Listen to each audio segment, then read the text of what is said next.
यवतमाळ जिल्ह्यातून पुन्हा एकदा मन हेलावून टाकणारी घटना समोर आली आहे.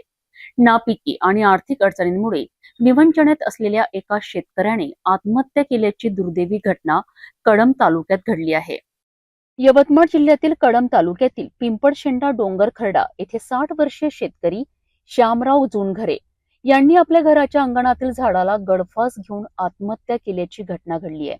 कुटुंबियांनी दिलेल्या माहितीनुसार मागील 2 वर्षांपासून सततच्या नापिकीमुळे त्यांच्यावर आर्थिक संकट ओढवले होते.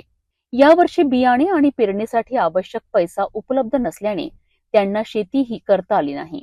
याशिवाय मागील वर्षीचे कर्ज आणि पुढील शेतीचे नियोजन याचीही त्यांना मोठी चिंता होती, असे कुटुंबियांचे म्हणणे आहे.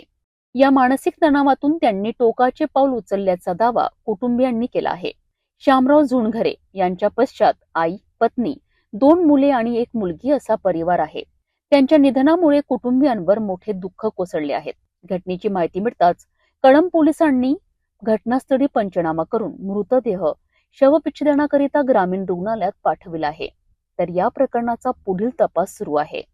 ही घटना केवळ एका कुटुंबियांचे दुःख नाही, तर शेती आणि ग्रामीण अर्थव्यवस्थेसमोरील आव्हानांकडे लक्ष वेधणारी आहे. या प्रकरणातील कारणांचा तपास पोलिसांकडून सुरू असून संबंधित कुटुंबाला मदत आणि शासकीय योजनांचा लाभ मिळावा अशी अपेक्षा व्यक्त केली जात आहे.